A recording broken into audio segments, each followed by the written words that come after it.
Sa singsing na yan, hindi ko kayo hayaan na magtagumpay. Good evening, ladies and gentlemen. Please settle down because our auction will start in 3 minutes. Opa, ganap na ganap si Akla, oh. Akala mo hindi nag-wireless sa bar kagabi dahil sa jowa niyang manloloko. Uy, may nag-text sa'yo. Baka mamaya, yan na yung guy na nakilala mo kagabi. Hindi, si Bea at Adam to. Nag-text na sa Boracay na daw si Bea at mga office mates niya. Si Adam naman doon daw sa girlfriend niya matutulog. Nag-usap lang kami ng lalaki niyo pero hindi ko binigay ang number ko. Oh, ba't may panghihinayang yung tono ng buntong hininga mo dyan? Hindi Naisip ko lang kasi na malalaki na ang mga anak ko. May sarili ng buhay. Umuusad sila mula nang mawala si Gino. Ako? Parang stagnant water. Nasa iisang lugar lang. Umiikot, paulit-ulit ang routine, walang bago. Sabi ko naman kasi sa'yo, lumabas ka, makipag-date. Hindi ba sabi naman ng mga anak mo na okay lang sa kanila na magkaasawa ka ulit? Basta wag lang sa siraulo. 5 years nang wala si Gino. Sa tingin mo ba may papatol pa sa akin? Sus naman to. Naman! Makapagsalita ka, akala mo ang tanda mo na. 43 ka pa lang, Inday. Kung ayaw mo sa iba, nandiyan naman si Louie. Parang sirato. Alam mo naman best friend namin siya ni Gino. Ano naman? Single kayo pareho, tapos hindi kayo mapaghiwalay. Eh di magpakasal na lang kayo. O ayun na, magsisimula na. Magandang araw sa inyong lahat. Welcome sa ating auction ngayong araw na ito. Ang araw kung saan matutuklasan natin ang mga kakaiba at pambihirang kayamanan na hinubog ng panahon at kasaysayan. So, shall we start? Get your money ready, ladies and gentlemen, because our first item for today is a block 18-karat white gold black diamond ring. A precious and rare piece of jewelry that was once owned by a woman named Doña Isabel Montanes from Aklan. A true collector's piece, steeped in mystery and value. For this item, we will start with 300,000 pesos. Wow! Ang ganda! 500! 850! 900! 1.3 million! 1.5 billion! 1.5 million pesos? Anyone else? 1.5? Napapaliw ka na ba? I want a drink cherry. Going once, going twice, sold to bidder number 7. Congratulations, ma'am. Yan yata ang ibig sabihin ng love at first sight. Nakakaloka ka ha? Ang mahal mo ma-love at first sight? Makalipas ng ilang araw, matapos ko magbayad at ayusin ang release papers, sa wakas ay nakuha ko na rin ang singsing. Dahil sa sobrang excited, ako pa mismo ang bumalik sa art gallery para kunin yun. Pakiramdam ko ay kumikinang ang mga mata ko nang mapasa kamay ko ang magandang singsing. Nawindang ako sa iyo, bakla. Hindi ko akalain na maglalabas ka ng ganun kalaki. Napakakuripot pa sa sarili mo. Hindi ka nga basta nag-upgrade ng phone eh. Kahit marami kang pambili. Tingnan mo naman. Napakaganda. Alam ko na magsisisi ako kapag di ko siya nakuha. Para niya ako minamagnet at sinasabi na kunin ko siya. Tsaka investment ang mga alahas. Kapag inayawan ko na, pwede ko ibenta. Mababawi ko pa rin yung pera ko. Sa bagay, may point ka dyan. Pero ikaw nga eh. Makipag-date ka, hindi yung kung ano-anong napagtitripan mo. Oh, aliki na. Ihahati na kita sa labas. Hindi na, maaabala ka pa. Alam ko busy ka. I know my way out. Thanks, Rans. Ingat ka sa pagmamaneho, okay? Bye. Mula sa opisina ni Randy ay lumabas ako at dumaan sa loob ng mismong gallery. Dahil sa tuwa sa bago kong singsing, agad ko yung kinuha sa lalagyan at sinuot.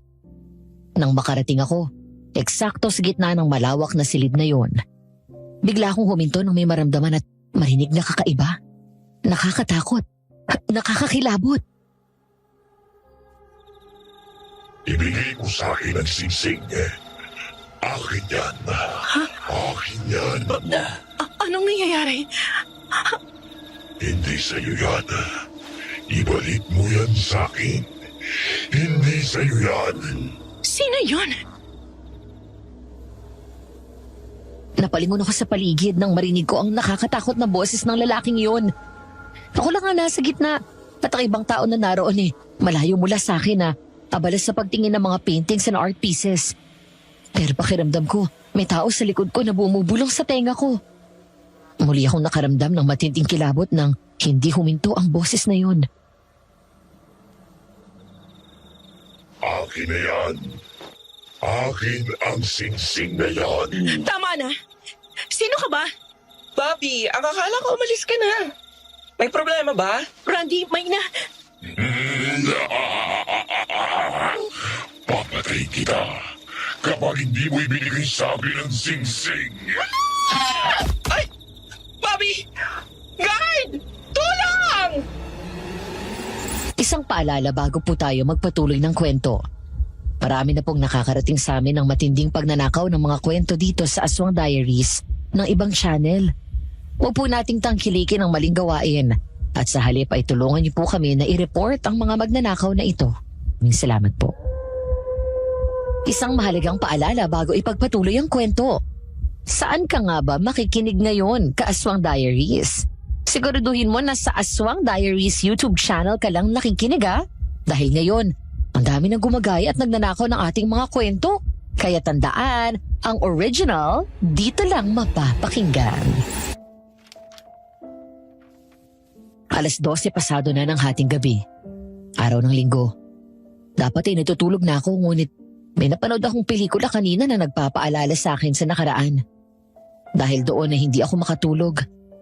Ilang beses na rin nabanggit sa akin ng asawa ko na subukan ko na ipadala sa inyo ang kwento ko dahil avid listener nyo rin ako. Dear Aswang Diaries and Madam Venus, you can call me Bobby. Byuda at bored sa buhay noong mga panahong nangyari ang kwentong ito. 43 years old ako noon at may 2 anak na nasa edad na 25 at 23. Nang alokin ako ng boss at kaibigan ko na si Louie na mag-relocate sa Baguio at hawakan ng isang branch niya ng hotel doon.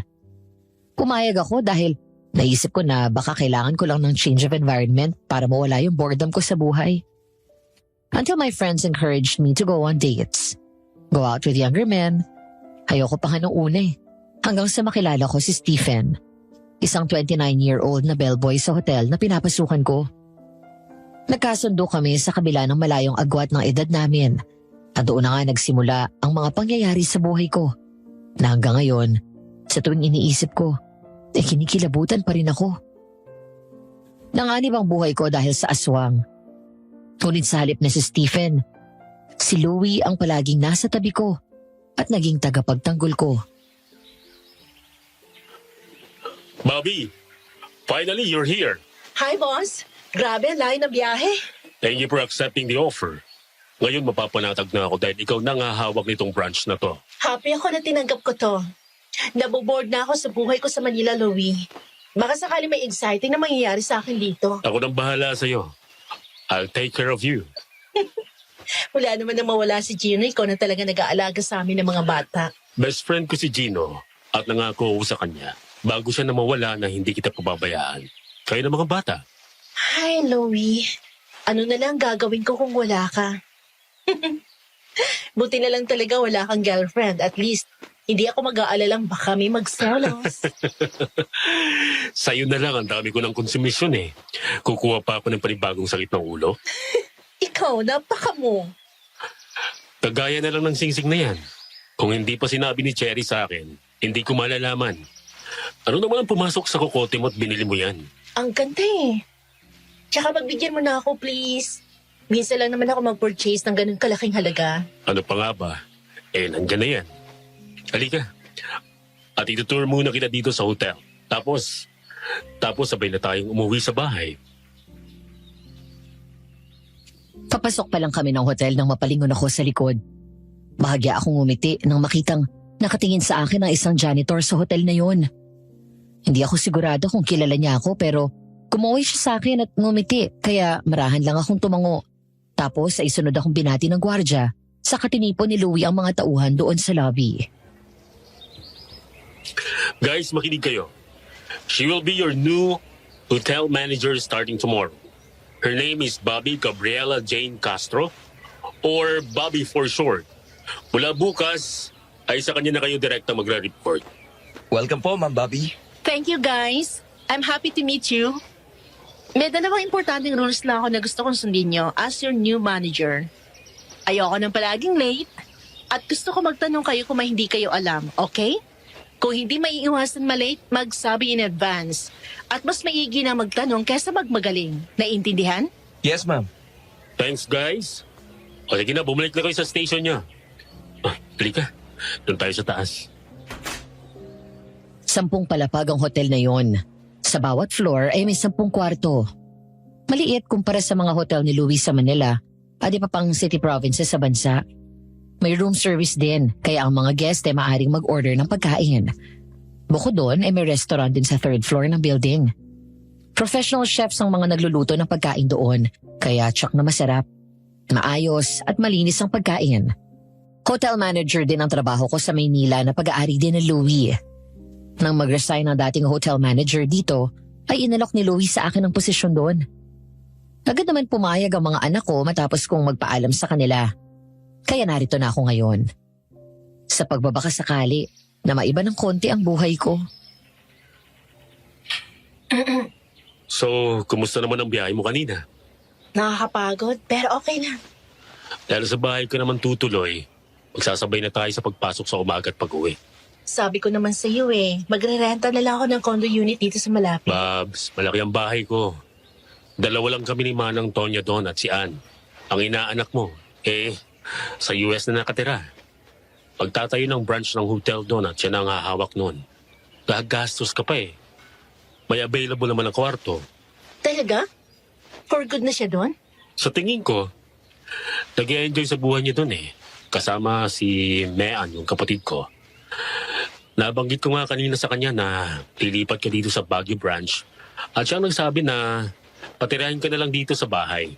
Hay, kayong mag-ama talaga. Pinagtulungan niyo na naman ako. Alam mo naman ikaw ng tumayong nanay nun eh. Anyway, ito ang magiging opisina mo. Nasa tabi lang yung sa akin. Kaya kung may kailangan ka, magsabi ka lang. Thanks, Louie. Oh, kape. Habang umiinom ng kape ay lumapit ako sa glass window. Mula doon ay nakikita ko ang buong paligid. Nasa mismong city pa rin naman ang hotel. Mula doon sa kinatatayuan ko, ay nakikita ko pa rin ang mga gusali. Pero wala na ito sa mismong commercial center at nasa liblib na bahagi ng syudad. Bigla kong natigilan nang makitang nakatingala at nakatingin direkta sa akin ang janitor kanina sa ibaba. May hawak itong head shears o yung mukhang malaking gunting na pang-trim ng mga halaman. Tila huminto ito sa ginagawa para lang kumaway na para bang matagal na kaming magkakilala. Weird nung pakiramdam ko ng mga sandaling yun, Madam Venus. May hatid na kilabot ang klase ng ngiti niya sa akin. Louie? Sino ba yung lalaki yon? Sino? Yung janitor. Si Mang Kin. Bakit? Ang weird tumingin Tapos pagsilip ko sa baba ngayon lang, nahuli ko nakatingin sa akin. Partida ha, ang taas na natin, nakita niya pa rin ako. Ganyan talaga yan, palabate. Lalo sa mga guest dito sa hotel. Huwag matakot sa kanya. Mabait yan. Anyway, pagkatapos mo magkape, uwi na tayo sa bahay nang makapagpahinga ka ng maayos. Nagpanda ako ng request mo na chop suey at bistik. Iyon ang namimiss ko talaga. Mga luto ni Manang Tonya. Naging maayos naman ang unang araw ng trabaho ko sa hotel. Madali kong nakasundo ang mga tauhan namin at napalagay ang loob ko. Bukod sa location, wala naman masyadong nag-iba sa trabaho ko.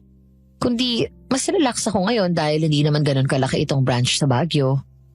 Di gaya sa Manila na may mga araw na toxic dahil sa iba't ibang issue ng hotel from the staff hanggang sa mga guests.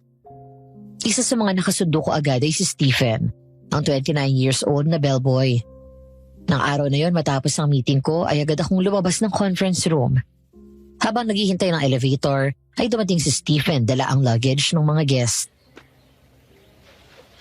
Hi, ma'am. Stephen, right? Opo. Kumusta naman ang trabaho? Ayos naman po. Kayo po. Nasanay na ba kayo dito sa Baguio?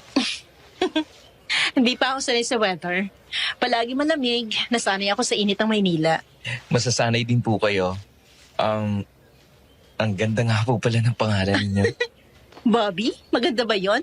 Panglalaki nga eh. Akala daw kasi ng parents ko na lalaki ako dahil yun ang lumabas sa ultrasound. Kaya ang pinangalan nila sa akin, Bobby Gabriel. Kaya nagulat sila nang lumabas ako na babae. Tinuloy na lang nila yung pangalan ko. Iniba lang yung spelling.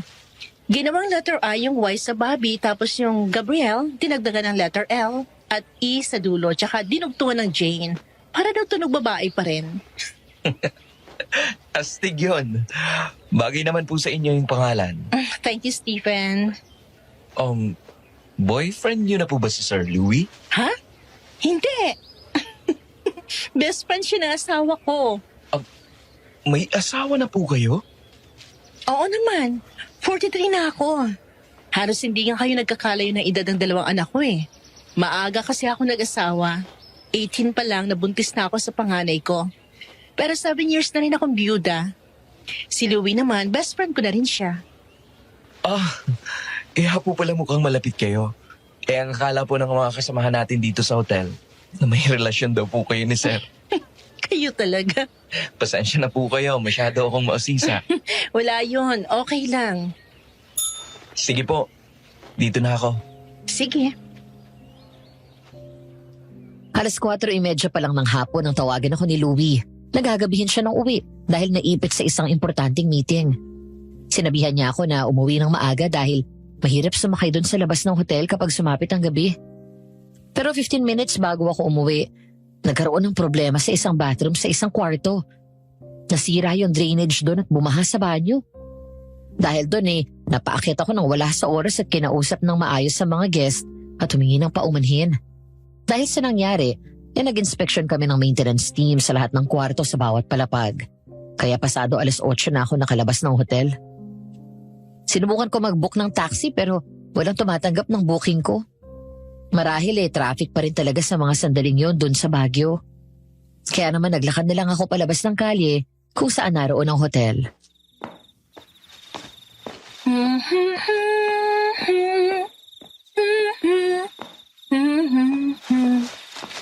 Sino yan?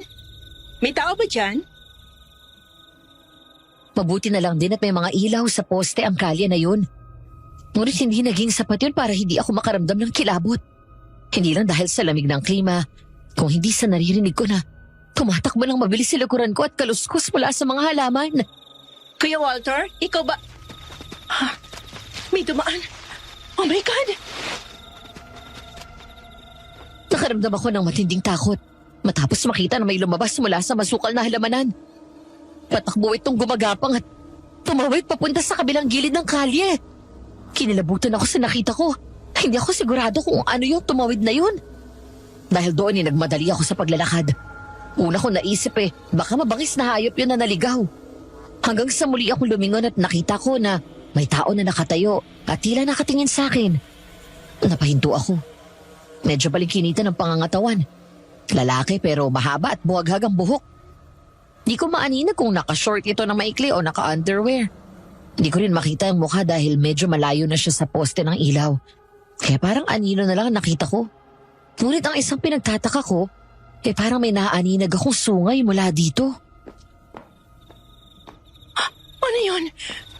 Sungay? Ang layo pa ng Halloween Manong, may kailangan ho ba kayo? Tinakot yung kanina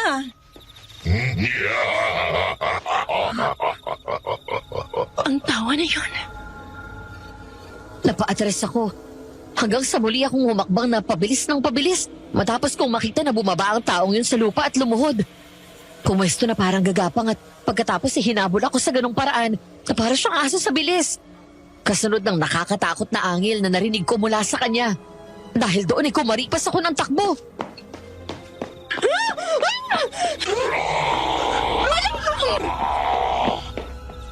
Ganon na lang ang paghinga ko ng maluwag nang makita ko na may parating na taong nakasakay sa motor. Mabilis kong tinaas ang kamay ko at pinara yun. Saktong huminto ang nakamotor nang lumingon ako. Natigilan ako. Wala na dun yung umahabol sa akin. Ma'am Bobby? Stephen! Ma'am, ayos lang po ba kayo? Kayo po ba yung narinig kong sumigaw? May humahabol sa akin na tao. Basta ang weird niya. May sungay siya na parang kambing tapos yung takbo niya parang gumagapang ng mabilis. Sigurado po ba kayo? Oo, hindi ako pwede magkamali. Kitang-kita ko. Anong itsura ng mukha? Hindi ko nakita. Madilim eh. Tapos naririnig ko siyang umaangil. Para mabangis na hayop. Sakay na po kayo. Atid ko na lang kayo sa bahay ninyo. Baka matiyempohan kayo kapag iniwan ko kayo dito. Naku, salamat Stephen. Wala po yun. Suot niyo po itong extra na helmet. Pinalalayan ako ni Stephen na sumakay sa motor at yumapos sa bewang niya nang umandar na ito. Kahit nakalayo na kami, hindi pa rin mawala yung takot ko. Bumalik sa isip ko ang kababalaghan na nangyari sa akin doon sa Art Gallery. Isang pangyayari na ayoko nang alalahanin pa sana at pilit na binabaon sa limot. Samantala makalipas ng ilang sandali pa, matapos kong ituro ang address ng bahay, ay nakarating na rin kami. Saktong pababa ako ng motor nang magmamadaling lumabas naman si Louie. Babs, bakit kayong galam? Good evening, sir. Stephen, ikaw pala yan. May humabol daw po sa kanya kanina habang naglalakad palabas ng kalye. Doon po sa may hotel. Kaya naisip ko na ihatid na lang siya dito. Ano? Nasaktan ka ba? Hindi, okay lang ako. Stephen, salamat uli ha. Eto na pala yung helmet mo. Walang anuman po, ma'am. Sir, alis na po ako. Thank you, pare. Halika sa loob. At ikwento mo sa akin ang tungkol sa nangyari sa'yo. Kanina ka pa ba? Mga more than 30 minutes na. Tumawag agad ako sa hotel nang malaman ko na wala ka pa dito. Silang nagsabi ng naging problema doon. Pero saka na natin pag-usapan yun sa trabaho. Tell me, what happened? Dahil sa nangyari ay tumawag sa mga pulis si Louie at nag-request ng assistance. Kaya mula noon ay regular nang rumuronda ang mga pulis sa paligid ng hotel kapag gabi. Baka daw kasi isang tao yun na may problema sa pag-iisip na nananakot doon at maaaring manakit, lalo na sa mga guest ng hotel. Doon lang namin napag-alaman na hindi lang ako ang nakaranas ng ganun. Ilang insidente na rin ang natanggap na report ng mga pulis na may isang weird na lalaki na may sungay ng kambing na palaging nagtatago sa dilim ang nanghahabol. Hindi lang doon sa vicinity ng hotel, kundi sa mga lugar na liblib at malayo sa kabihasnan. Isang beses na lunch break, habang kumakain ako ay nag-video call kaming magkakaibigan at naikwento ko sa kanila ang nangyari. Ang weird naman ang mga nangyayari sa'yo mula nung makuha mo yung singsing na yan. Baka naman may sumpa yan. Okay. 2 beses pa lang naman may nangyaring kawirdoan sa akin. I'm sure nagkataon lang yun at hindi ako naniniwala sa sumpa. Saan ba kasi galing yung singsing na yan, Randy? Aba, maat pa. Basta ako pinag-aaralan at binabasa ko lang ang binibigay sa akin na information tungkol sa item na ina-auction ko. Pero ito, wait ako sure kung true ba ito o charis lang ng mga marites. Ayon sa aking napag-alaman, marami daw nagkaka-interes na miyembro ng angka nila sa singsing na yan.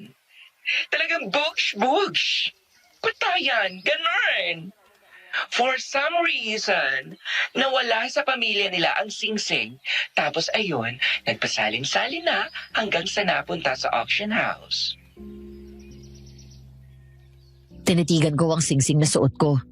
Partikular na yung itim na diamante. Hanggang ngayon ay para pa rin akong nahihipnotismo nito.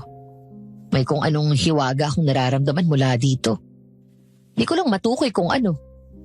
Maya-maya ay nawala doon ang atensyon ko nang muling magsalita si Cherry. Paano ka nakatakas dun sa weird na manong na yun? Dumating yung isang bellboy namin dito na nakamotor. Hindi pa pala siya nakakalayo rin kaya narinig niya akong sumigaw. Kaya sinakay niya ako sa motor niya at hinatid sa bahay. Pogi! Ano ba yung tinatanong niyo? Bata pa yun. Ang alam ko 29 lang siya. Oh, so? Hindi na bata yun. Kaya na niyang bumuo ng bata. Tsaka girl, hindi na issue sa panahon ngayon ang agwat ng edad. Kaya yung si baby boy, kapag nagparamdam sa iyo at iyaya kang lumabas, go, ate girl! I agree. Ito na yun. Yung bagong spice sa life mo. Oh, sibling! Kayo talagang dalawa. Sige na, babay na. Tapos na akong kumain. Kailangan ko nang bumaba. Fine. Bye. Hoy, bro, ha? Mag-iingat ka sa pag-uwi mo. Oo nga. At pupuntahan ka namin ni Cherry dyan kapag nalibre kami sa trabaho. Sure. See ya. Matapos kong kumain ng lunch ay nag-toothbrush muna ako bago bumaba. May 20 minutes pa naman sa break ko. Kaya naisip ko na bumili ng kape sa isang coffee shop na katabi lang sa entrance ng hotel. Nang makuha ang kape ko, pagpasok ko sa lobby ng hotel ay napansin ko si Mang Quinn. Ngumiti naman siya sa akin matapos suminto sa pagmamop ng sahig. Magandang tanghali po. Magandang tanghali din po, ma'am. Musta po? Ayos lang naman po. Kayo po? Ayos naman po. Candy po, gusto nyo? Salamat na lang po. May kape na ako pero matanong ko lang. Matagal niyo na po ba akong kilala? Oh? Naku, hindi po, ma'am. Eh, ganun po talaga ako. Palabati. At wow, diamante po ba yan? Nagtataka ako sa sinabi ni Mang Quinn. Pero sa kabila nito, ay hindi ko yan binigyan ng ibang kahulugan. Dahil hindi ko naman siya masisisi. Ang singsing na yon ay takaw pansin. Kung sino ang kausap ko ay napapatingin sa kamay ko at hindi maaring hindi magtanong tungkol sa itim na diamante. Opo. Maganda po ba? Opo. Pasensya na po kayo, ma'am. Ngayon lang po kasi ako nakakita ng totoong diamante. Itim pa. Salamat po. Ma'am, pwede ko po bang makita ng malapitan? Sige po. Tinaas ko ang kamay ko at nilapit ni Mang Quinn ang mukha doon sa katinitigan ng singsing. Maya-maya ay nakita ko na lihim itong natatawa. Nang binawi ko ang kamay ko, saglit siyang natigilan. Bahagyang sumeryosa at dumilim ang ekspresyon ng mukha nito bago biglang umiti pagtingin niya sa akin. Salamat, ma'am. Pasensya na po. Nakakabighani lang talagang tignan. Sige po. Una na ako. Ilang araw na naman ang lumipas. Panibagong araw na naman yon sa trabaho. Abala ang lahat ng staff sa hotel dahil may isang grupo na nagpa-serve ng 12 twin bedrooms na darating bukas. Dahil doon ay nag-double check ako ng mga rooms na tutuluyan ng mga ito. Siniguro ko rin na kumpleto ang darat na nilang mga freebies. Kasama na doon ang special request ng organizer na nagpabook na lagyan ng fresh fruit basket ang bawat bed. Paglabas ko sa huling kwarto na tiningnan ko, nakita ko ang 3 chat messages ni Louie. Nauna na ang mga kasama ko na umalis, habang ako naman ay nanatili doon sa hallway at nag-type para sagutin ang message nito. Pero hindi pa ako tapos mag-compose ng message nang biglang mag-ring ang phone ko. Hello? Nasaan ka? Hindi ka pa tapos? Pabalik na po ng office. Sige, sabay na tayong umuwi. Tapos na rin ang meeting ko. Okay. Papunta na ako sa... Bigla akong huminto sa pagsasalita nang lumingon ako sa dulo ng hallway kung saan dahan-dahang bumukas ang isang pinto. Kumabog ng husto ang dibdib ko at labis ang kilabot na naramdaman ko. Matapos marinig ang nakakatakot na paglangit-ngit ng pinto.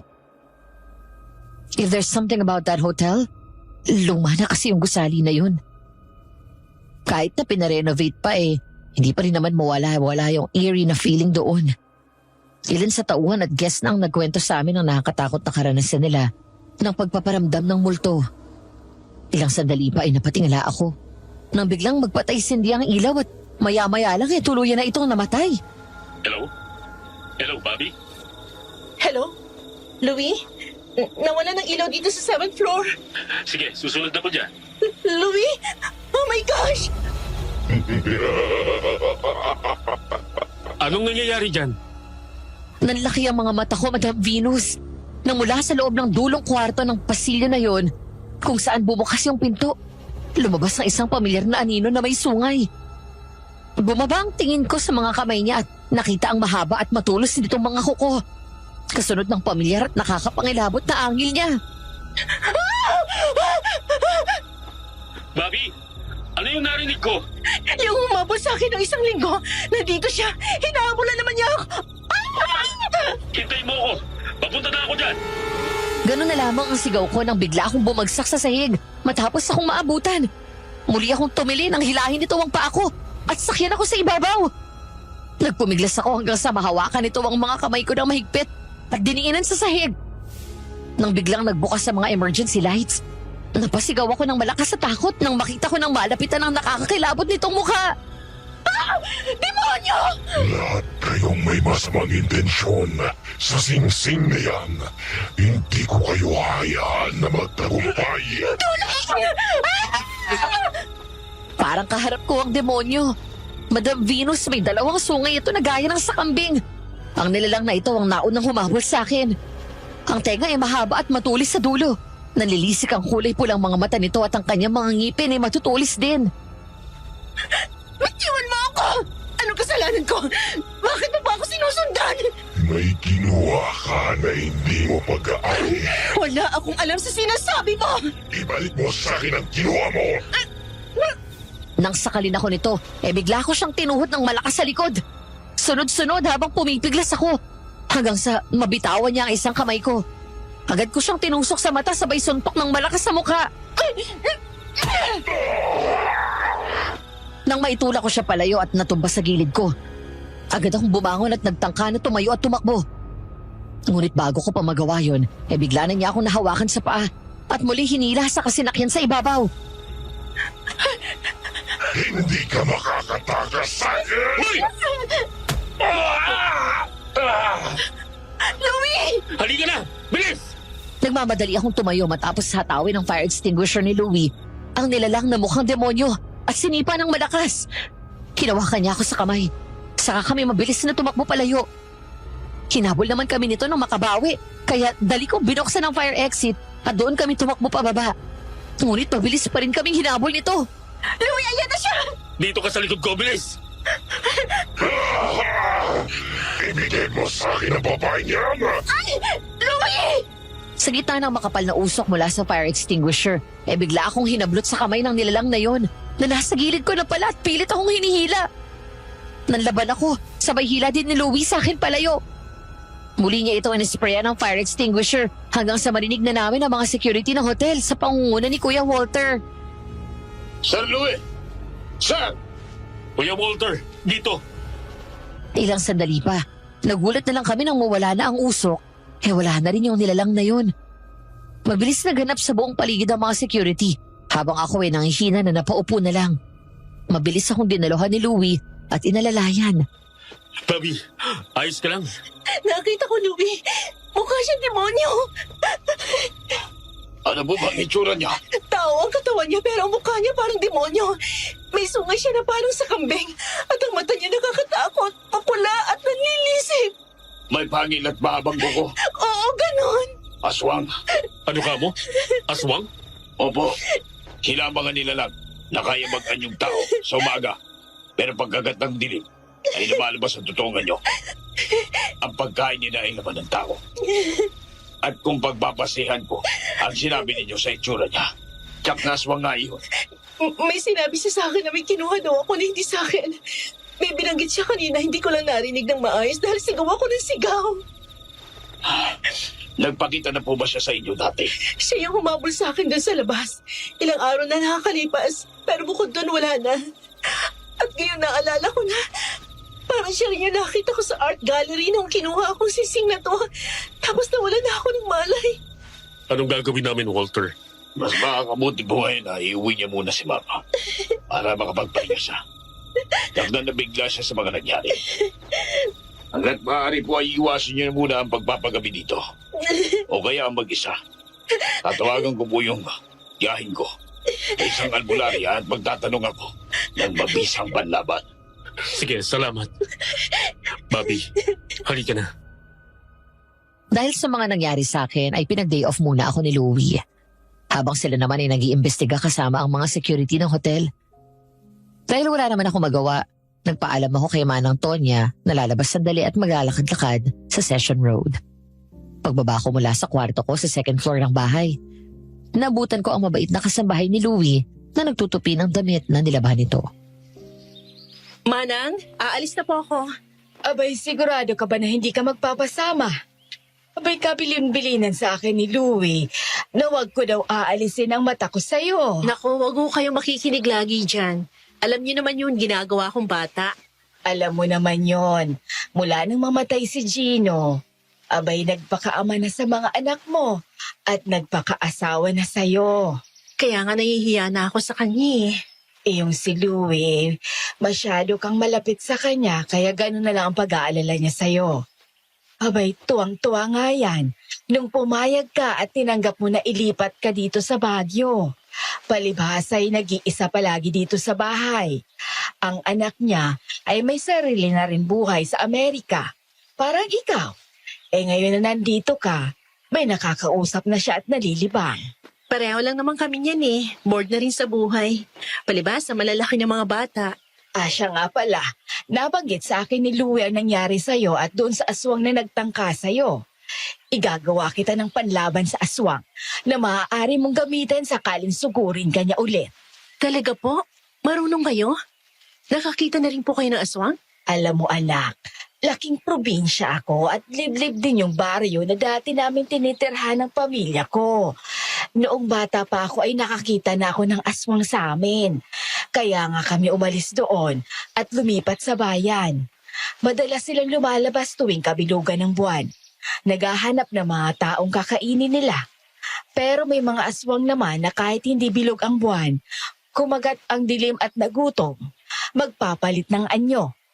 Nagulat lang ako dahil hindi ko akalain na mayroong ganyan dito. Abay, sa tagal ko dito nakatira wala akong nababalitaan na may ganyan dito. Moderno na ang syudad ng Baguio. Maraming kwento ng multo, pero yun lang. Sa tingin niyo po ba matagal na may aswang dito? Nakakatiyak ako na walang aswang dito. Dahil kung mayroon, noon pa sana, may mga nababalita ng patayan. Ang kaso mo ay wala. Tahimik at ligtas dito, lalo dito sa village natin. Kung narito man sila ngayon, tiyak na may pakay sila. Paano po kung ako ang pakay nila? Mukhang yung ponde lang pagkatapos ng sinabi ng aswang sa akin. Kung ikaw ang pakay nila, sigurado ako na babalikan ka nila. Kaya nga kailangan mo magdoble ingat. Opo. Salamat po sa paalala, Manang. Alis na rin po ako habang maaga pa. Safe naman siguro lumabas ngayon dahil maliwanag naman. Bumalik ka kaagad ha. Opo. Pagbaba ko ng sasakyan matapos yung iparada, ay nagsimula akong maglakad at tumingin sa mga tindahan. Maganda ang klima ngayon. Hindi gaanong mainit pero hindi rin sobrang lamig. Masarap sa balat ang dampi ng malamig at marahang pag-ihip ng hangin. Hanggang sa pumasok ako sa isang shop at tumingin ng mga damit. Maya-maya ay nagring ang phone ko at napangiti ako nang makita na ang anak kong panganay ang tumatawag. Bea, anak, kumusta ka na? Mabuti naman kung ganon. Ako? Ayos na ako dito, anak. Nag-enjoy ako sa trabaho ko, tsaka alaga naman ako ng Tito Louie mo, kaya huwag kayong mag-alala sa akin. Si Adam. Ganun ba? Mag-iingat kayo magkapatid dyan ha. Huwag kayong mag-aaway. At kapag may oras kayo, pasilan nyo kami ng Uncle Louie nyo dito sa Baguio para naman makita ko kayo. Miss na miss ko na kayo mga anak. Hindi pa kasi ako makakababa dahil marami pa akong trabaho dito. Bahagya akong natigilan nang mapalingon ako sa tabi nang makita si Stephen. Umiti siya sa akin at sumenyas ako sa kanya ng sandali lang. Matapos kausapin ang anak ko, saka ko hinarap ang gwapong binata na bagong dating. Hi, Ma'am Bobby. Stephen, ano ginagawa mo dito? Day off mo? Opo. Nasa counter ako kanina tapos narinig kong boses mo. Namimili na ako ng damit na medyo makapal-kapal. Ang ninipis na mga dala ko eh. Halika, samahan kita. May alam ako na mas maganda ang tinda.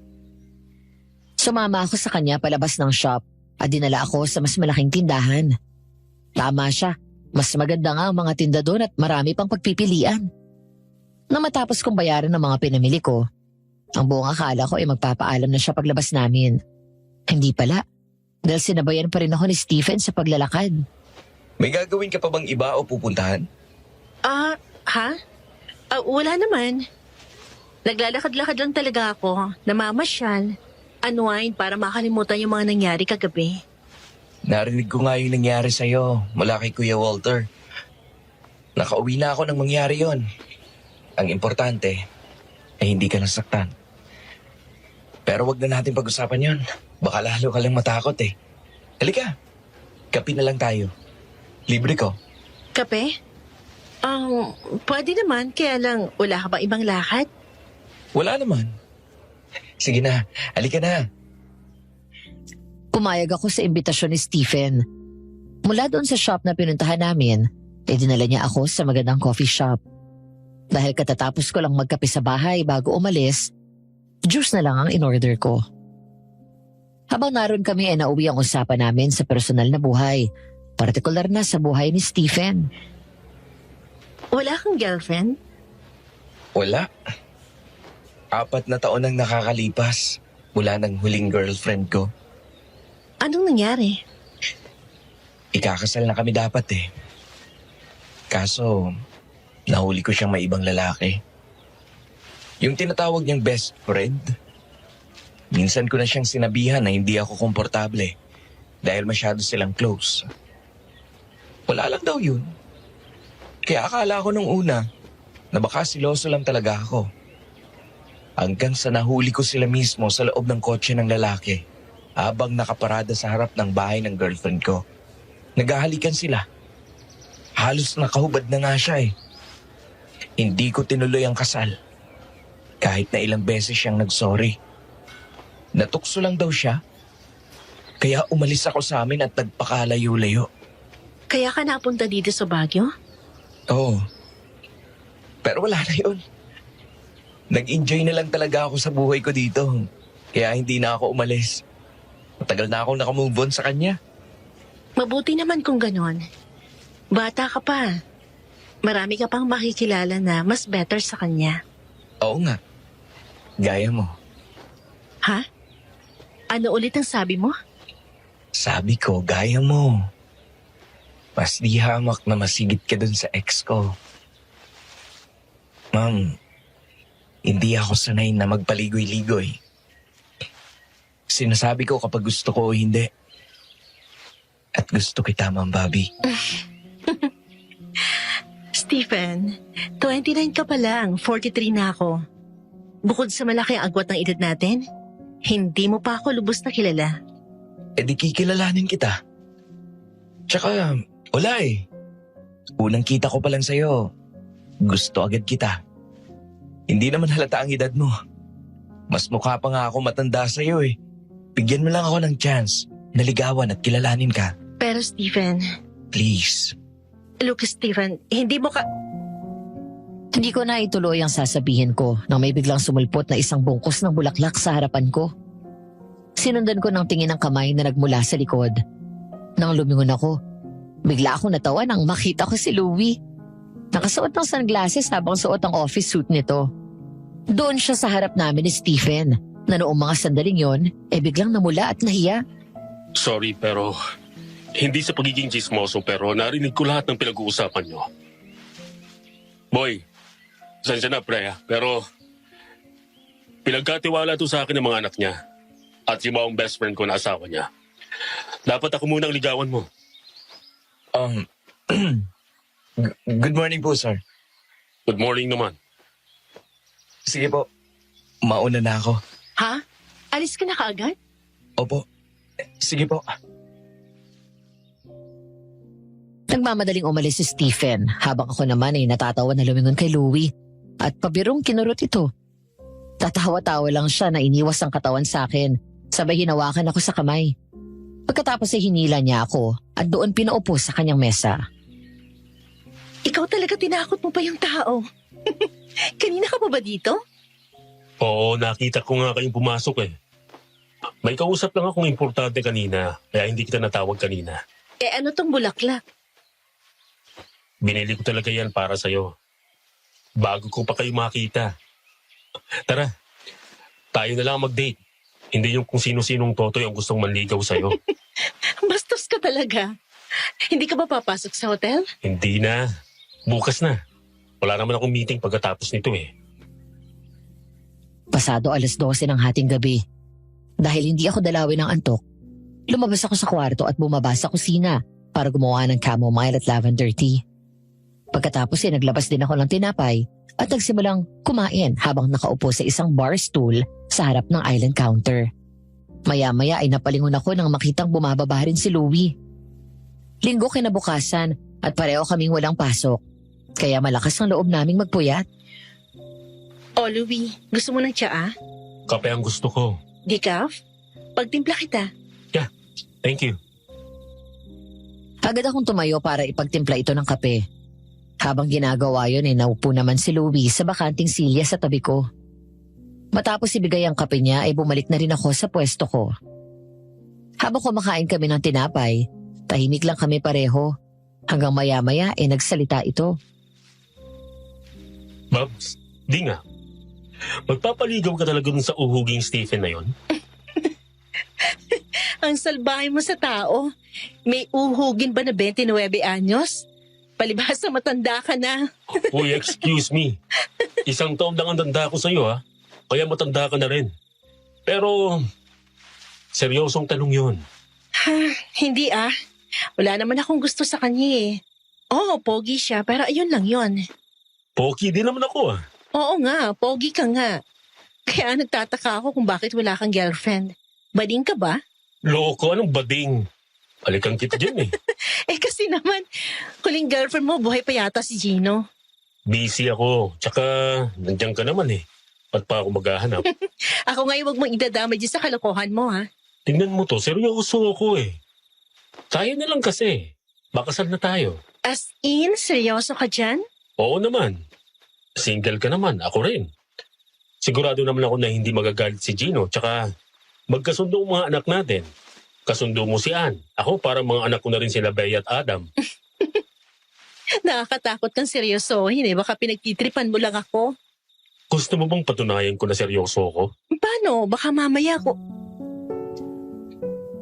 Nabigla ako nang kinabig ni Louie ang mukha ko palapit sa kanya at hinalikan ako sa labi ng matagal. Sa sobrang gulat nanlaki ang mga mata ko at nagbistula akong estatwa. Maya-maya ay nilayo niya ako at sa pagkakataon na yon, nag-iba na ang ekspresyon sa mukha niya. Seryoso, ngunit nangungusap ang mga mata na parang ang dami nitong gustong sabihin.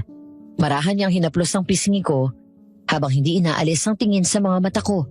At bahagyang hinawi ang ilang hibla ng aking buhok. Hinihintay ko siyang magsalita, pero nanatili itong tahimik, sabay buntong hininga. Nang muli sana niya akong hahalikan. Ano yun? Nakita mo? May tumakbo. Baka magnanakaw. Dito ka lang. Titignan ko sa labas. Mag-iingat ka. Baka may armas na dala yan. Tumayo siya at nagmamadaling binuksan ng isang cabinet at may kinuhang baril. Nakiramdam. Pagkatapos ay sumenyas na patayin ang ilaw sa kusina. Agad akong kumilos at ginawa ang kanyang sinabi. Bigla akong napatakbo sa tabi ni Louie nang may tumakbo na naman sa kabilang gilid ng bahay, sa harap mismo ng bintana. Hanggang bigla akong nagtago sa likod niya nang tumayo sa tapat ng glass window ang anino. Nanginginig ako nang makilala ang anino na yun, kasabay ng pag-ahangil nito. Anong klaseng tao yan? Bakit may sungay? Louie, hindi maglalako yan. Aswang yan. Yan yung 2 beses na humabol sa akin.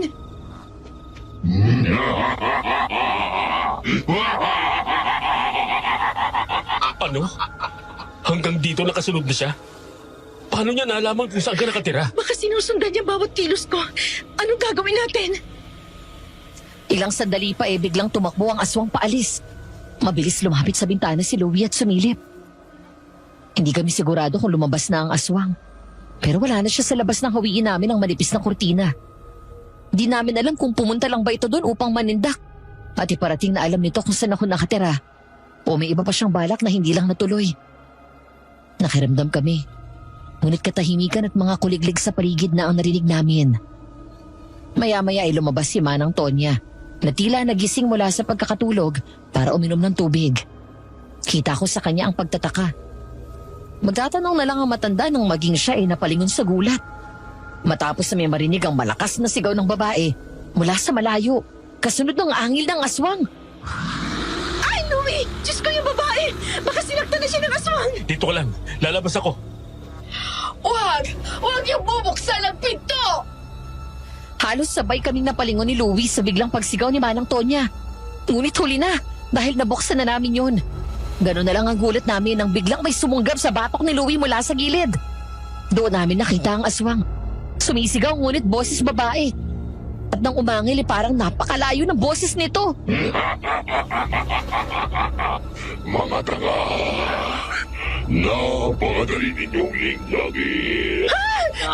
Louie! Ang buong akala namin isasaktan nito si Louie. Ngunit hinawakan siya nito sa leeg at hinagis. Bumagsak siya sa garden table na tumaob. Pagkatapos tumakbo palapit sa amin ang aswang. Nagmadali kami ni Manang Tonya na isarado ang pinto. Pero nakipagtulakan sa amin ang aswang. Napasigaw ako nang lumusot ang kamay nito at pilit akong inaabot. Dahil doon, mas lalo kong tinulak ang pinto at inipit ang braso nito.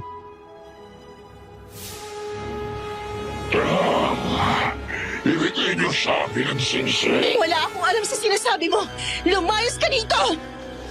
Hoy! Nasa akin ang singsing! Kaya akong harapin mo! Kung gano'n, ibigay mo sa akin. Patayin mo muna ako! Louie, wag! Asin! Teka! Kailangan natin ng asin! Nagmamadali kaming tumakbo sa kusina at kinuha ang garapon ng asin. Habang naririnig ko na binabaril ni Louie ang aswang. Kinuha ko ang kutsilyo at walang takot na lumabas. Naabutan ko na sunod-sunod na binaril ni Louie ang aswang. Tinamaan ito, pero agad nakabawi.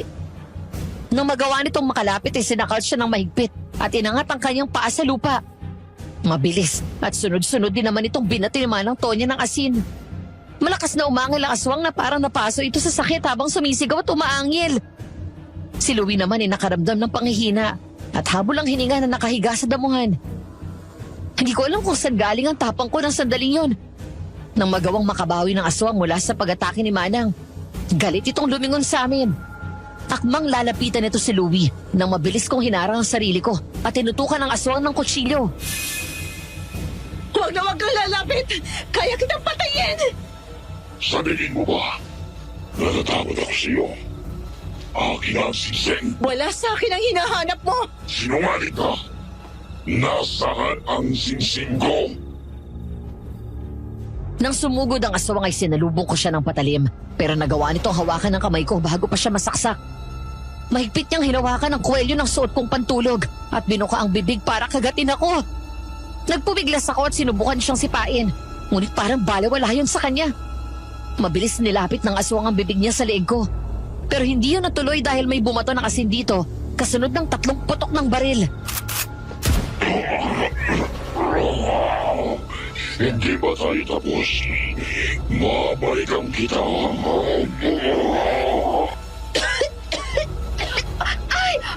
Bobby!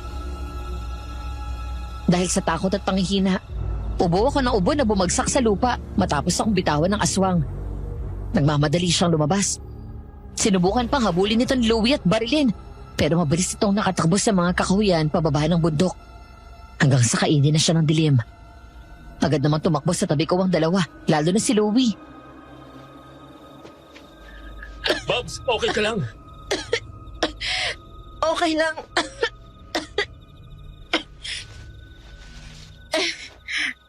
May galos kayong dalawa sa leeg.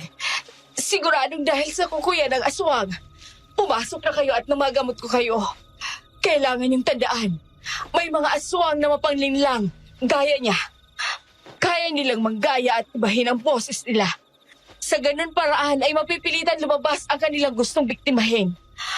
Ang ibang aswang, kapag narinig mo na parang malayo ang boses nila, ibig sabihin ay nasa malapit lang sila.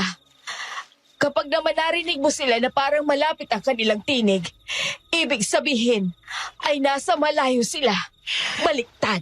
Opo, tatandaan namin yan. Kailangan na natin magsabit ng mga pangontra para hindi na makapasok ulit ang aswang na yon. Naging isang malaking palaisipan sa akin ang sinabi ng aswang. Matapos ang gabi ng pagsalakay nito sa bahay. Singsing. May kinukuha itong singsing sa akin at wala akong ibang maisip na singsing kundi yung nabili ko mula sa auction na may black diamond. Bigla akong naalala ng sugurin ako nito sa hotel. Yun marahil ang binanggit ng aswang na gusto nitong kunin sa akin. Inangat ko ang aking kamay at tinitigan yun. Siguro may kalakip na hiwaga yun kaya gano'n na lang ang nararamdaman ko na attraction dito. Ano bang meron sa'yo? Bakit ka kinukuha sa akin? Bobby, may nangyari. Ha? Ano yun? Halika, sumama ka sa akin. Nawala sa singsing ang atensyon namin at napatakbo ako palabas ng opisina kasama si Louie. Habang nasa elevator, doon niya pinapaliwanag sa akin ang nangyari. May natagpuan daw na bangkay sa isa sa kwarto sa 4th floor. Babae. Wakwak ang tiyan at nawawala ang mga laman loob. Ngunit isa pa ang labis na nakapagtataka ay putol ang daliri nito sa kaliwang palasingsingan. Nang makarating kami ni Louie doon sa silid na pinangyarihan ng krimen, naabutan namin na naglabasan ang ilang guest ng hotel. Naroon na rin ang security at ang ilang staff. Saan natagpuan ang bangkay? Nasa ibabaw ng kama po, ma'am. Naliligo sa sariling dugo. Nakakita yung isang housekeeping natin. Kumatok siya para maglinis.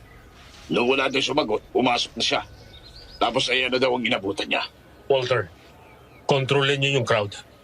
Papasukin niyo na sa rooms nila yung mga guest. Tumawag na ba kayo ng pulis? Opo.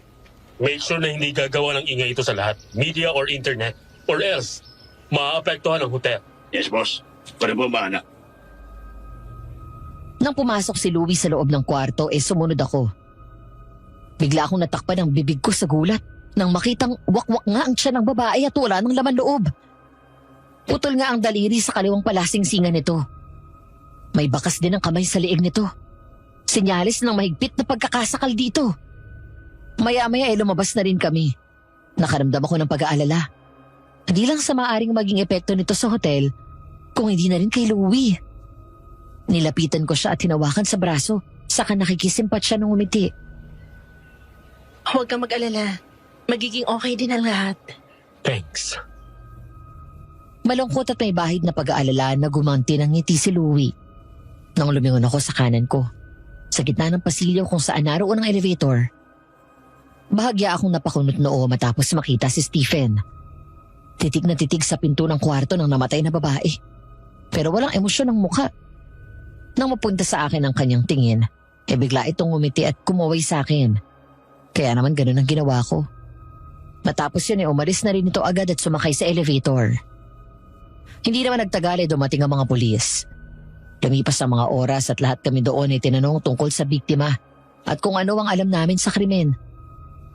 Matapos ang investigasyon kinuha na nila ang bangkay at isang bagay ang aming nadiskubre sa pag-iimbestiga ng mga pulis na nagpaisip sa akin ng malalim.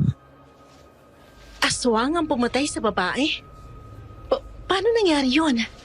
Louie, nasa bahay ang aswang kagabi. 12:00 rin yun ang sumugod siya sa atin. Hindi pa naman tayo sigurado Kapiraso lang yung nahagip ng kamera.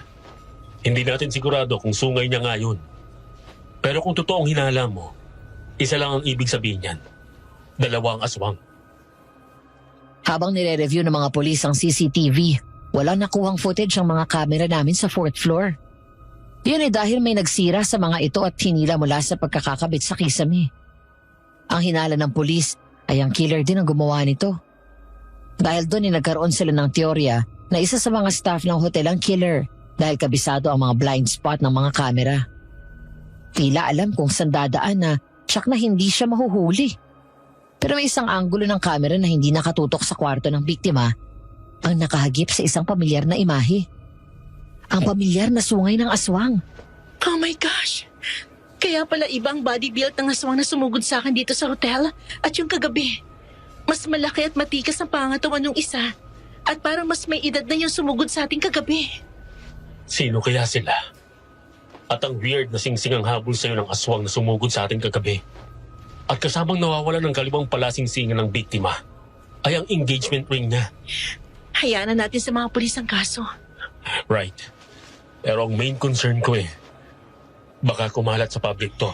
Don't worry, boss. I handle this. Sisiguraduhin ko nakakausapin ng mga pulis para hindi na ito makalabas sa media. Ngumiti si Louie na para bang nakahinga ito ng maluwag. Pagkatapos kinuha ang kamay ko at hinalikan ang likod nito. Hindi ako tumanggi nang yumakap siya sa akin. Doon ko lang naalala ang namagitan na halik sa amin. Dahil sa biglang pagsugod ng aswang, nawalan ako ng pagkakataon na iproseso ang naganap na yon. Ngayon lang ako biglang kinabahan at nervyos ng ganito sa piling ni Louie. Dati naman panatag ako kapag kasama siya. Pero nang panahon na yon, parang sasabog ang puso ko. Kapag natapos ang problema dito, mag-uusap tayo, okay? Okay, Ma'am Bobby, may tao. Pasok. Sinalubong namin si Kuya Walter ng ngiti nang bumukas ang pinto. Lumayo na si Louie sa akin at siya ang naupo sa swivel chair ko. Ako naman nakasandal sa may bintana at agad napansin ko na may dala itong isang paper bag. ma'am sir, nakausap ko na po yung tiyahin ko na albularya at tinuruan niya ako kung ano ang gagawin. Pinadala niya po ito, buntot bage. Ang sabi niya kapag hinataw niyo ito sa swag, babalik siya sa totoong anyo niya. Tapos ito po ang insenso. 4 yan. Sindihan niyo lang at ilagay sa labas, sa 4 na sulok ng bahay niyo. Kapag sumapit ang 6:00 ng gabi, kapag naamoy yan ang aswang, ay hindi na nila magagawang lumapit. Sabi rin po ni Tia na sa susunod na sumugod ito at pagtangkaan kayo, siguraduhin daw po na sa puso niyo tatamaan ng aswang para tiyak na mamatay ito o sa ulo. Salamat, kuya. Pero may isa pa pong problema. Ano po? Malakas ang hinala namin na aswang pumatay dun sa babae. At ang oras na pinatay ang babae ng aswang, may aswang din na sumugod sa amin sa bahay. Itong mga galos namin sa leg ni Louie, lahat ito bunga ng panlalaban namin sa kanya.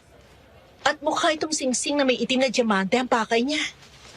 Kung saan niyo man po nabili o nakuha ang sisig na yan, ma'am, alamin niyo ang pinagbulaan para malaman niyo kung bakit yan ang pakay ng aswang. Salamat, Kuya Walter. Walang anuman po, boss. Hindi ko sigurado kung anong oras na ng mga sandaling yon. Tulog na si Manang Tonya at alam ko na ganun din si Louie dahil sa pagod nito sa trabaho. Dagdag pa ang stress dahil sa natagpuan na bangkay doon sa hotel. Kinuha ko ang maliit na kahon at binuksan yon. Mula sa loob ay kinuha ko ang black diamond ring. Nang tinaya ko ang malaking halaga ng pera doon, wala akong pinagsisihan. Malaki ang savings namin.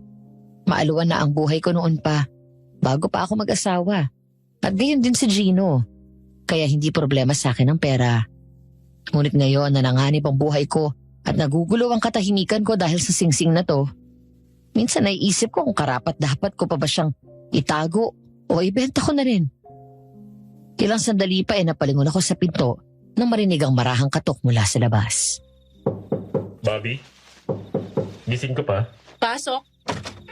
Sabi na, gising ka pa eh. Di ako makatulog eh. Lumapit sa akin si Louie at naupo sa gilid ng kama. Nakita nito na hawak ko ang singsing. Muli kong sinarado ang kahon at binalik yon sa kanilalagyan. Pagkatapos naupo ako di kalayuan kay Louie. Napatingin ako sa kamay ko matapos niyang kunin iyon at hawakan. Okay ka lang?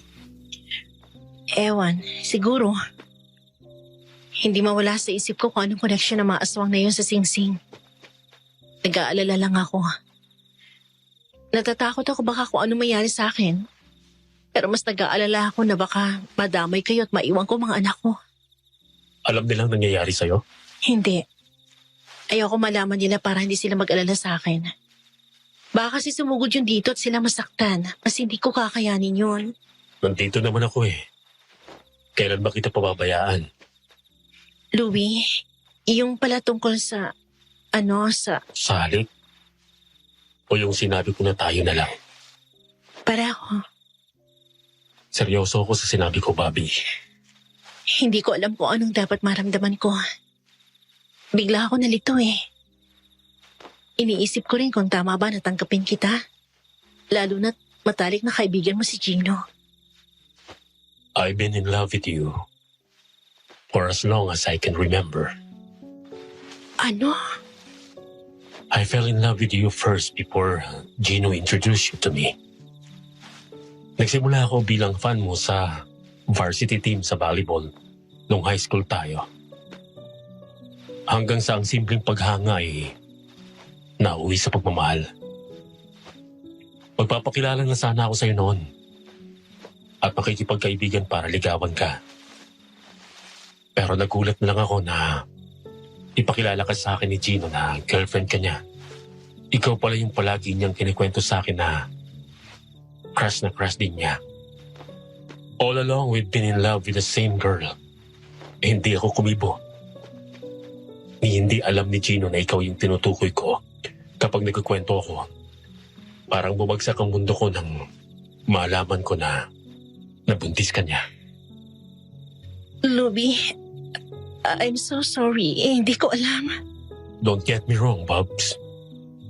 Masaya ako para sa inyo ni Gino. Genuinely. Ang makita ko kayo na masaya sa isa't isa, sapat na sa akin. Sinubukan kong ibalin sa ibang nararamdaman ko. Until Anne's mother came along. Minahal ko siya. Ang akala ko noon, nakalimutan na kita. Until she cheated me and we broke up. Binuhos ko sa anak ko ang buhay at atensyon ko. I had relationships pero sa huli nauwi rin sa wala. Nauuwi pa rin ako sa lihim na paghanga sa'yo mula sa malayo. Thinking, what if hindi ako nagduwag noon at nauna akong umamin sa'yo? Until 1 week before Gino died, kinausap niya ako. Sinabi niya sa akin, he knew what I felt for you all along. Hindi niya sinabi sa akin kung paano niya nalaman. He just knew I'm in love with you. Humingi ako ng tawad sa kanya. Pinatawad niya ako sa isang kondisyon. Patatawarin niya lang daw ako kapag nangako ako na hindi kita iniwan. At sa huli, ay pakakasalan kita. What? Hiniling sa akin ni Gino at ipinapangako niya ako kapag nawala siya, hindi kita iiwan kahit na anong mangyari. Nakapag-ready ka na. Sasabihin ko sa iyong nararamdaman ko at pakakasalan kita. Louie naman eh. Pinapayak mo ako. Mahal na mahal kita, Bobby. Mula noon hanggang ngayon, ikaw lang ang babaeng pinangarap kong iharap sa altar. Kaya ba single ka pa rin hanggang ngayon? Dahil hinihintay kita. Eh paano kung sinabi ko na hindi ako mag-aasawa? Then I will stay with you as your best friend. Basta nasa tabi kita, ayos na ako doon. Louie naman eh. Bakit ka napapakamatar ng ganyan? Nakakagilty tuloy. Anong magagawa ko? Mahal kita eh.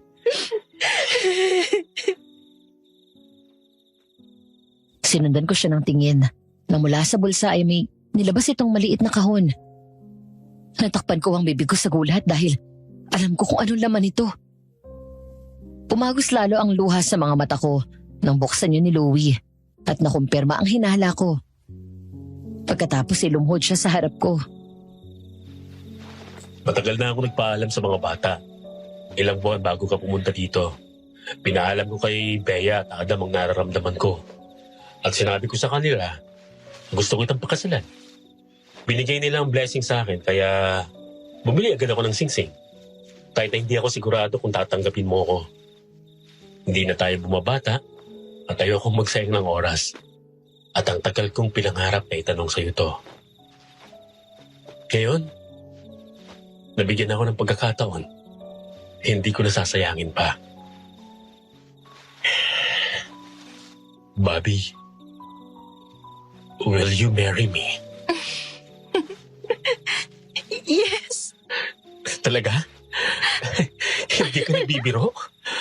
Baka na-pressure ka lang sa mga Pinatahimik ko si Louie ng isang halik sa labi.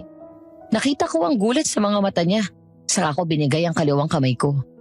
Doon siya natauhan at sinuot ang singsing. Pagkatapos ay tumayo kami at mahigpit na niyakap ang isa't isa. Hinagod ko ang kanyang likod nang marinig ko ang mahina niyang pag-iyak. Salamat, Babs. Hindi kita bibiguin. Hindi ka magsisisi. Alam ko, kahit kailan hindi mo ako binigo, kaya alam ko na tama ang desisyon ko. Natanggapin ka sa buhay ko. Nang halikan ako ni Louie ay hindi ako tumanggi. Tumugon ako sa matamis at masuyo niyang halik. Matapos ang ilang sandali, muli niya akong niyakap ng mahigpit na para bang ayaw na niyang umalis sa tabi ko. Sandali, si Randy tumatawag. Storbo naman yan, no? Sandali lang to. Nag-text kasi ako sa kanya kanina. After lunch na daw sila makakaalis sa Manila papunta dito. Nagsabi rin ako sa kanya na magtanong sa mga kasama niya ng mas malalim na history ng Black Diamond Ring. Hello, Rans? Bakla! Hindi mo kakayanin ang natuklasan ko sa singsing na yan. Bukas ng gabi ang dating namin dyan. Ikikwento ko sa'yo. Kinabukasan ng umaga, ang una namin ginawa ni Louie ay tinawagan ang mga anak namin at sinabi ang magandang balita. Tuwang-tuwa sila na malaman, lalo na si Anne na kaisa-isang anak ni Louie na naiyak sa labis na kagalakan na lumaki ng walang naramdaman at pagmamahal mula sa tunay nitong ina. Kaya mula noong bata pa ito, ay ako na talaga yung naging mother figure sa kanya. Babs, masaya ka ba? Oo naman. Alam mo, bago ako umakyat dito sa Baguio, super bored ako sa buhay ko. Kaya rin ako pumayag na i-transfer mo ako dito. Baka sakala may exciting na mangyari. Meron nga. Eto, hinabol ako ng aswang. Tapos pinupush sa akin nila Randy si Stephen pero hindi ko siya talaga type. Sino bang mag-aakala na nasa tabi ko lang pala matagal na yung magpapasaya sa akin? Buti na lang talaga nandun ako sa coffee shop ng araw na yun. Kung hindi, baka nakipag-date ka sa uhugi na yun. Hindi ah. Pero seryoso, sa tingin mo masaya si Gino para sa atin? Sigurado ako doon.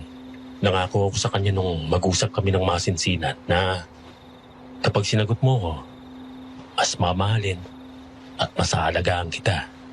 Ang buong akala ko, yung pagmamahal na naramdaman ko para sa iyo, para sa kaibigan. Pagkatapos mo ko halikan nung gabing yon, parang may nagising sa damdamin ko. Kaya takot na takot ako noon nung hinamon mo pa yung aswang. Talaga? Mahal mo rin ako? Oo naman. Tatanggapin ko ba yung proposal mo o hindi? I love you. I love you too. Nag-enjoy ka ba sa date natin? Yup, super. Doon ka matulog mamaya sa kwarto ko.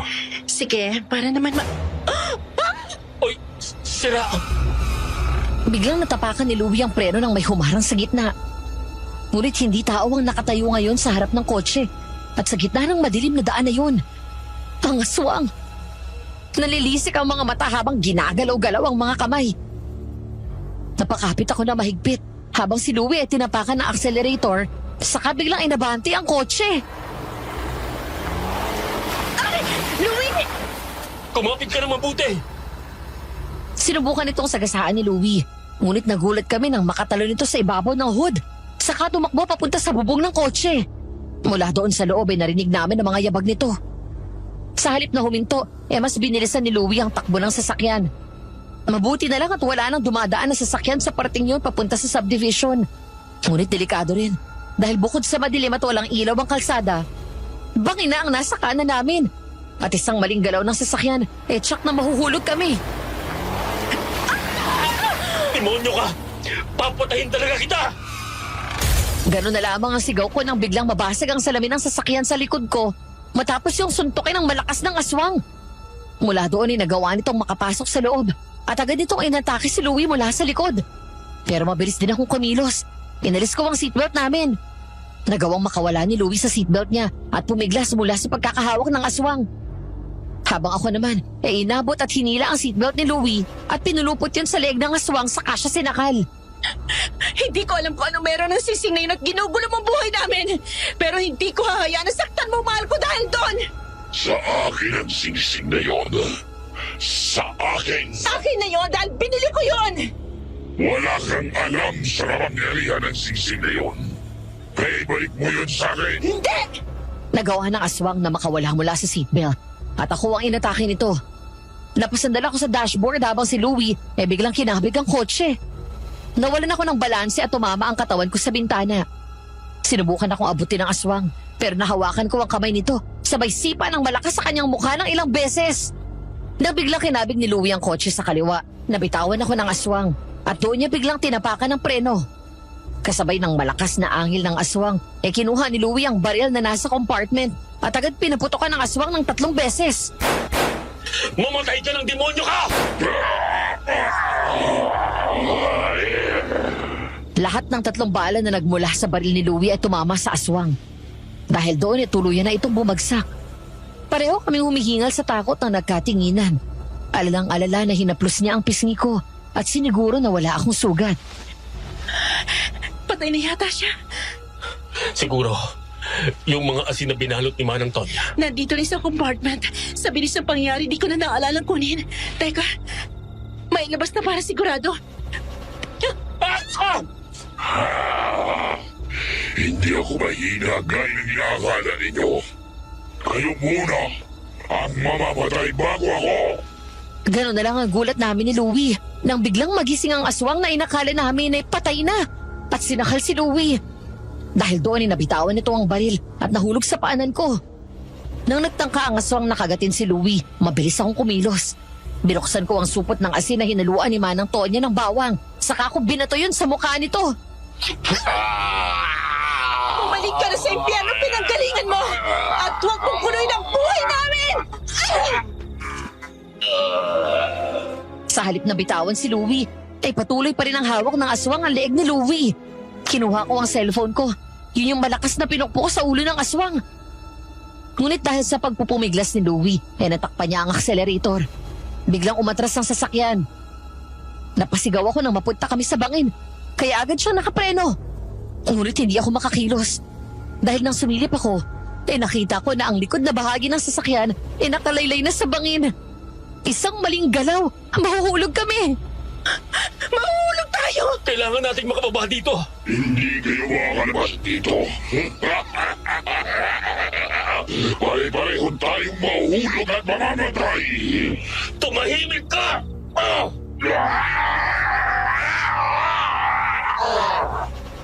Dumakot ng asin si Louie at yun ang hinilamos nito sa mukha ng aswang.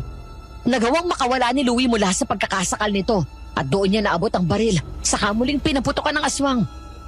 Malakas na umangil ito at napahawak sa dibdib nang doon tumama ang isang bala. Pagkatapos mabilis na bumaba si Louie ng kotse. Kasunod ako. Ngunit bago ako tuluyang makalabas, biglang nahawakan ng aswang ang paa ko. Saan ka pupunta? Isasama kita sa impyerno. Mag-isa ka! Sinipa ko ang aswang ng malakas sa mukha ng 2 beses at tuluyan akong makalabas. Sinubukan itong sumunod. Pero dahil sa paggalaw niya tuluyang nahulog sa bangin ng kotse. Sunod na lang naming narinig ang malakas na sigaw nito. Mahigpit akong niyakap ni Louie habang pinapanood naming mahulog ito habang nasa loob. Nang makauwi kami, gulat na gulat si Manang Tonya na dumating kami at naglalakad. Doon namin sinabi ang nangyari. Na agad naming inireport sa pulis. Kasamang nahulog sa sasakyan ang ilang gamit namin. Pero mabuti na lang at crossbody bag ang gamit ko. Kaya nang mangyari ang gulo, nanatili itong nakasabit sa katawan ko hanggang sa makalabas kami ng sasakyan. Naroon ang mahalagang gamit namin gaya ng cellphone at wallet ni Louie at wallet ko habang hawak ko naman ang phone ko na pinangpukpok ko sa aswang. Oh, anong sabi ng pulis? Bukas na bukas daw po ay pupuntahan nila. Kapag ganyan daw kasi mahirapan sila dahil masyadong madilim sa lugar na yon. Anong sabi ng mabanggit mo yung tungkol sa aswang? Parang hindi na ho nagulat eh. Pero hindi ko masabi kung naniniwala sila. Baka mamaya isipin nila baliw ako. Maririnig naman nila yung boses natin sa dashcam kapag nakuha nila bukas. Kasamang na-record din yung boses ng aswang. Ang mahalaga ay ligtas kayo. Kung busog naman kayo ay magpahinga na kayo. Tamang-tama, wala kayong pasok bukas. Ako nang bahala dito. Salamat po. Agad kaming umakyat sa taas. Naligo ako sa banyo sa kwarto ko at nagpalit ng damit pantulog. Bababa sana ako sa kusina nang saktong bumukas ang pinto ng kwarto ni Louie. Ngumiti ito at agad akong hinawakan sa kamay. Sabay hila sa akin papasok sa loob. Natawa na lang ako nang isarado nito ang pinto. Saka agad naming hinalikan sa labi ang isa't isa. Marahan akong natawa ng halikan niya ang liig ko at bagya akong nakaramdam ng kiliti. 43 ka pa lang naman, di ba? Pwede pa kaya tayo makahabol? Kahit isang baby lang. Ikaw talaga ang bilis mo. Di nga tayo dumaan sa boyfriend stage. Kaka-propose mo pa lang, baby agad ang niisip mo. Gusto ko talagang humabol eh. Alam ko may mga anak na tayo, pero syempre, gusto ko naman magkaroon tayo ng sarili natin. I'm sure matutuwa sila kapag nagkaroon sila ng bagong kapatid, lalo na si Ann. Pero kaya ko pa kaya? Subukan lang natin. Hindi kung hindi ka mabuntis, okay lang. Walang problema sa akin. O sige, try natin. Yes, finally. Simulan na natin. Hoy, wag ka nga magmadali. Parang kanila lang nangangarib ang buhay natin dahil sa aswang eh. Wala na akong pakialam doon. Dahil ako munang aaswang sa'yo ngayon. At sigurado akong magugustuhan mo kapag ako ang kumagat sa'yo. Ano ba? Hoy, teka may tao yata sa labas. Si Manang lang yun. Hindi na ako nakakibo pa nang halikan ako ulit ni Louie sa labi. Wala na rin siyang t-shirt at naka-shorts na lang siya habang nakayakap ako sa leeg niya. Habang nasa kalagitnaan kami ng mainit na tagpong yon, biglang bumukas ang pinto. Bakla! Nandito na magandang... Randy? Cherry? Ba't nagtutukaan kayo? Nakangiti ako nang sinalubong si Stephen matapos sabihin ni Manang Tonya na may naghahanap sa akin. Siyempre, nakiusisa ang dalawang best friend ko habang si Louie ay nakabantay sa pinto. 4:00 pasado ng hapon nang dumating siya doon sa bahay na may dalang bulaklak. Para sa'yo, ma'am. Salamat. Pero para saan to? Di ba po, nagsabi na ako sa inyo na manliligaw ako? Yun ba? Akala ko di ka seryoso doon. Wala na kasi ako narinig mula sa'yo mula ng araw na yun na nagkape tayo. Pasensya ka na. Nahiya ako bigla kay Sir Louie. Pero maiba ako. Nabalitaan ko yung nangyari sa inyo. Hinarang daw kayo ng aswang kagabi. Nag-aalala ako nung sabihin ni Kuya Walter na nahulog sa bangin yung kotse ninyo. Oo. Nakalabas naman kami kaagad bago yun nahulog. Ano daw ang pakay ng aswang na yon? Yung singsing ko pa rin. Yung may black diamond. Bakit daw? Hindi ko alam eh. Basta ang sinabi niya may kapangyarihan daw yon. Hindi ko alam kung ano pang papaniwalaan ko. Gusto ko lang matahimik. Akala nga namin patay na yung aswang nung kasama siya nahulog ng sasakyan. Pero wala naman daw nakita yung mga pulis sa loob na bangkay. Huwag mong ibibigay ang singsing mo doon. Di ba mahal yun? Sayang yung pera mo. Nasa akin pa rin yung singsing. Tinago ko na nga eh. Halika, labas tayo para malibang ka. Kain tayo. Treat ko. Ha? Stephen, hindi na ako pwedeng sumama sa iyo eh. Bakit naman? Ayaw mo ba sa akin? Dahil ba mas bata ako? Hindi yun. Mabait ka at mabuti kang tao. Ang totoo kasi, kami na ni Louie. Ito mga huling araw, umami siya sa akin. At dun ko lang na-realize na higit na sa pagkakaibigan ang tingin ko sa kanya. Hindi lang ako aware until nag-confess siya. I'm sorry. Ganun ba? Sige, okay lang. At least, naging totoo ka at hindi mo ako pinaasa. Sana maintindihan mo. Oo naman. Basta mag-iingat ka doon sa aswang na yon. At kahit anong mangyari, huwag mong ibibigay yung singsing. Sige. Sige, alis na ako. Sir Louie, alis na po ako. Aalis dapat kami para mamasyal. Pero dahil sa nangyari ng nagdaang gabi, mas pinili na lang namin na huwag nang lumabas ng bahay para na rin sa sarili naming kaligtasan. Sa halip nagpa-deliver na lang kami ng pagkain at doon sa garden nagkwentuhan. Dahil sa nasaksihan ng mga kaibigan ko sa kwarto nang dumating sila, kinulan kaming dalawa ni Louie ng tukso. Nakakaloka kayo mga bakla kayo. Bakit wala kayong sinasabi na kayo na pala? Sorry, Ranz. Kailan lang naman naging kami. Siyempre, una naming sinabihan yung mga bata tsaka sila mama. Ay, sa wakas, sinagot na rin ang dasal ko. Alam kong palagi kitang pinupush na makipag-date, pero secretly nagdadasal ako na kayo ni Louie ang magkatuluyan. Sorry din kung nakalimutan kung darating pala kayo ha. Walang-wala sa isip ko dahil sa mga nangyayari sa paligid ko. Ay, naku bakla, okay lang yon. Mas okay sa akin na naabutan namin kayo naghahalikan kesa naabutan namin kayong natsugi ng aswang. Uy, pero seryoso, sobrang happy ako para sa inyo. Thank you. At kakailanganin ko ng tulong niyo para sa pag-aayos ng kasal namin. Saan ba ang kasal? Gusto ko dito sa Baguio. Pero teka lang, bago ko makalimutan, ano nga yung sasabihin mo?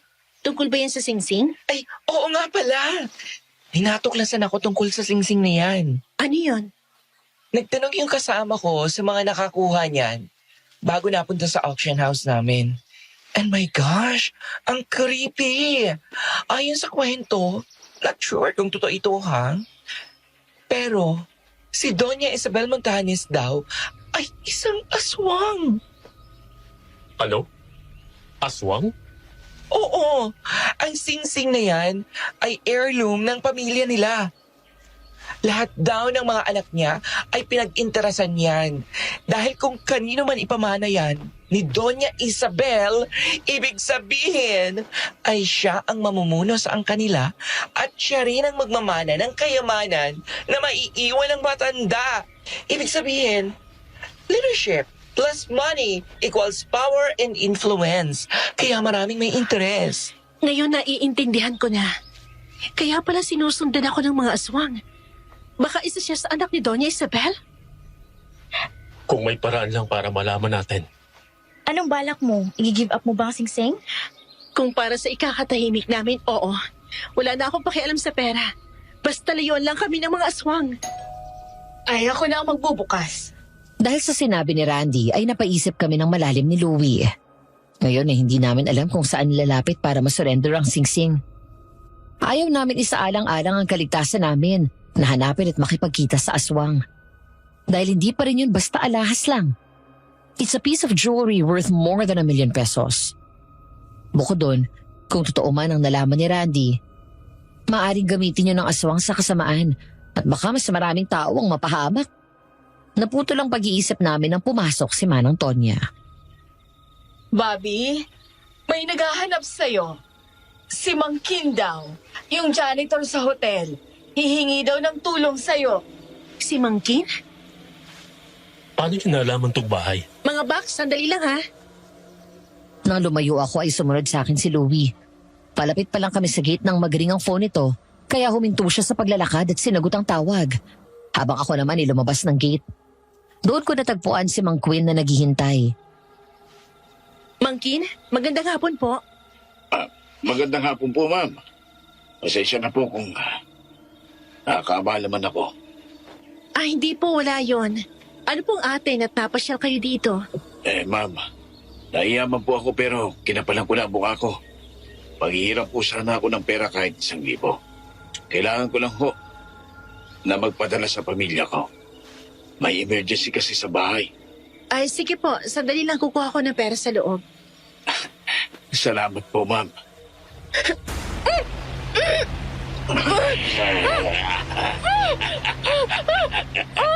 Huli ka. Sa wakas, ay nakuha na rin kita.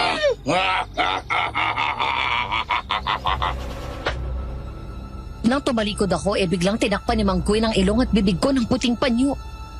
Nang maamoy ko yun, nakaramdam na lang ako ng hilo at nawala ng malay.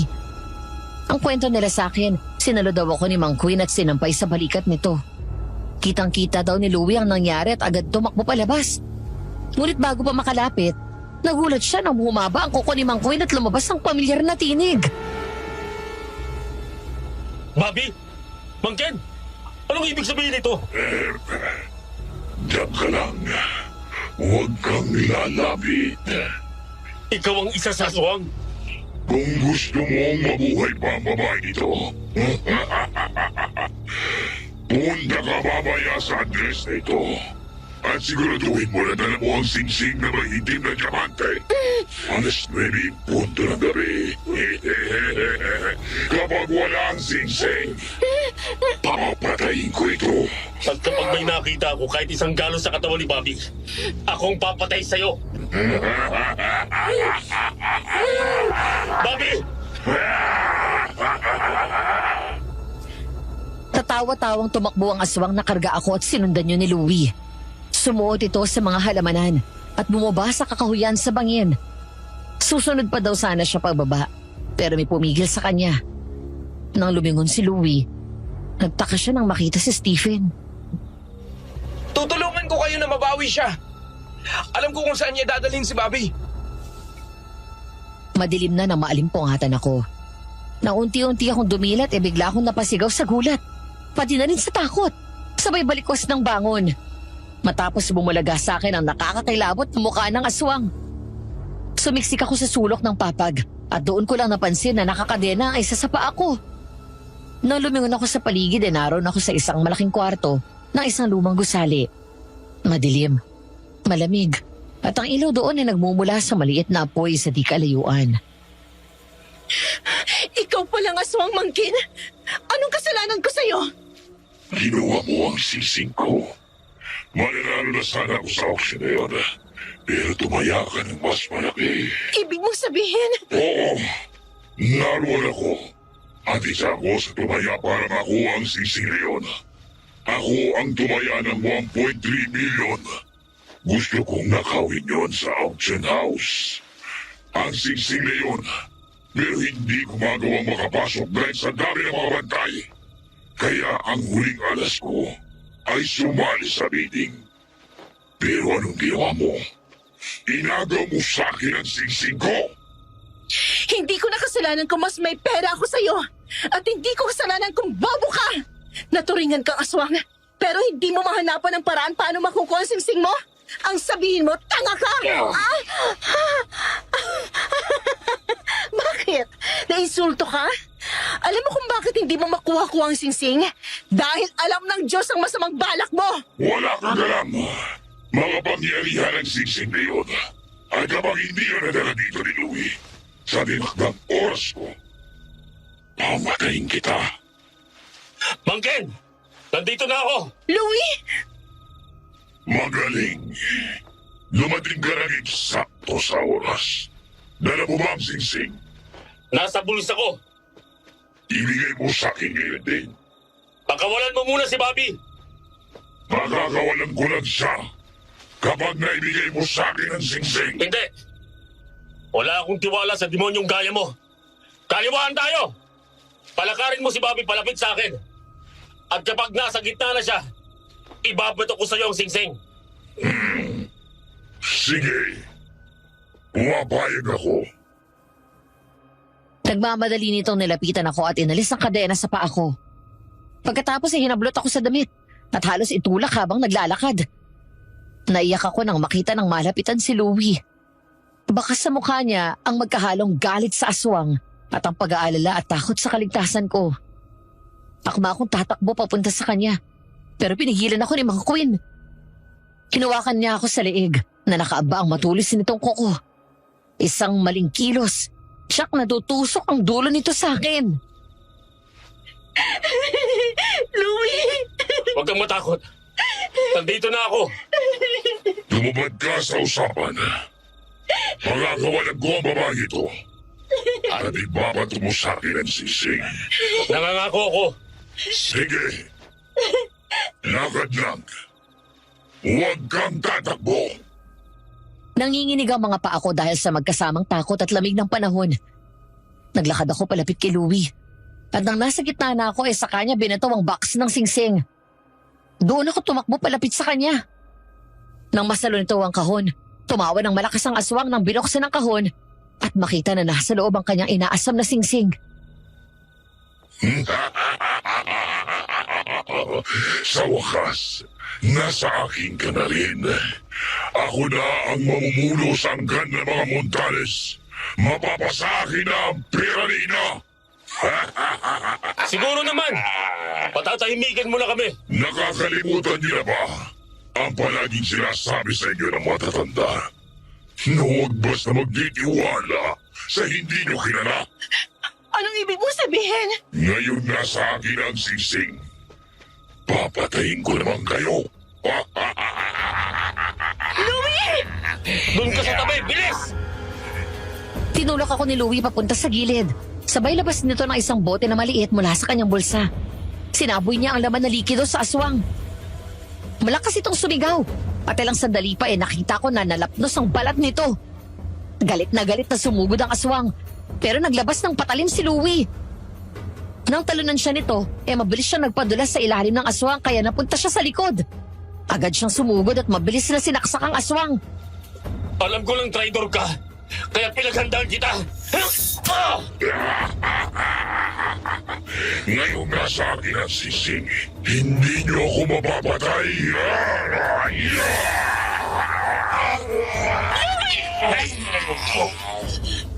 Nahawakan ng aswang si Louie sa braso at hinila papunta sa harap habang hindi alintana ang saksak nito sa likod.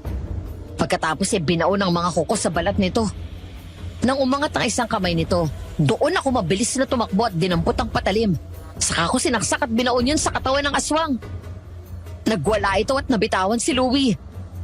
Ang sabi sa akin, ang patalim daw na yun nilagyan ng langis na mabisang pangontra sa aswang na bigay pa daw ni Kuya Walter. Ang epekto daw nito, para silang sinisilaban sa loob ng katawan na masakit. Bumagsak ang aswang at napaupo. Ngunit sa kabila ng lahat, tumatawa pa ito.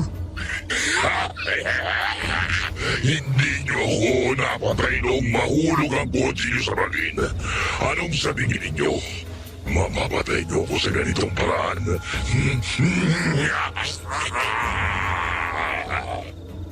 Hindi kami sumagot. Sa halip, yakap namin ni Louie ang isa't isa habang umaatras. Kinuha nito ang singsing sa kahon. Pagkatapos sinuot ito. Parang nababaliw ang aswang na tumatawa ng tumatawa. Nagmamalaki na tinignan ng singsing sa kamay niya at tumayo. Bumalik ang tingin nito sa amin at ngumisi. Maya-maya, humakbang na ito at lumapit. Doon biglang sumilip sa pinto ng kwarto na yon si Kuya Walter. Siya, Louie! Ang buntot pagi!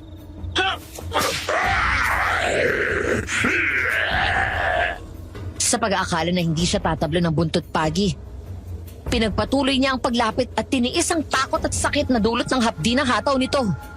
Hanggang sa manlaki ang mata ko nang unti-unting bumabalik sa dating anyo si Mang Queen. Bumalik siya sa pagiging tao at nanghina hanggang sa mapaluhod ito at humawak na lang ng mahigpit sa kanyang dibdib. Napalingon ako nang dumating si Stephen. Basta nakilala ko. Seryoso ang mukha niya at bakas ang galit sa mukha. Mula sa bulsa ng pantalon nito, may nilabas ito na isa pang singsing na katulad ng black diamond ring. Uncle Ken! Tumigil ka na! Uncle, sino ka ba? Ikaw yung bellboy, hindi ba? Ako ang anak na panganay ng kapatid mo na si Marciano.